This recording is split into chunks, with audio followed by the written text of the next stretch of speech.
Chào các bạn quay trở lại với kênh giới thiệu sản phẩm của Valinhôm. Hôm nay mình sẽ giới thiệu một cái mẫu sản phẩm vali đựng tun đồ nghề chuyên dụng do Tô Kết thiết kế và sản xuất. Đây là tổng quan vỏ của vali. Vỏ mình sẽ sử dụng chất liệu alu không nhôm.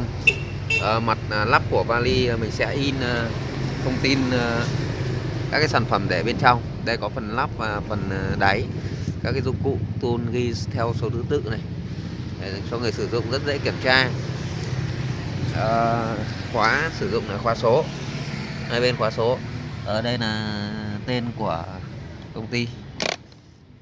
Ở mặt đằng sau của vali thì mình cũng làm thêm cho một cái tem để gắn họ tên, số điện thoại, địa chỉ của người quản lý của cái vali này để dễ dàng sử dụng. Mình sẽ mở ra, mình sẽ xem bên trong.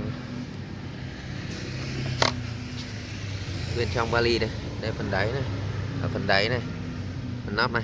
Ở bên trên bề mặt là mình phủ một lớp inox và có in thông tin của sản phẩm rất là rõ ràng minh bạch.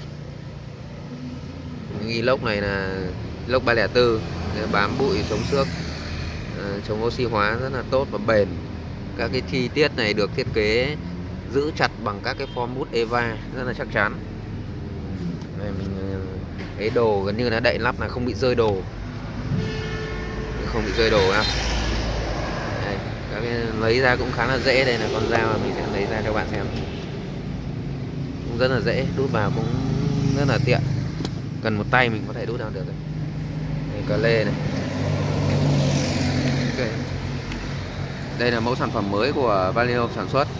Cần thông tin về các sản phẩm đựng tun đồ nghề, dụng cụ thì các bạn có thể truy cập vào website valinyôm.vn tham khảo thêm. Cảm ơn.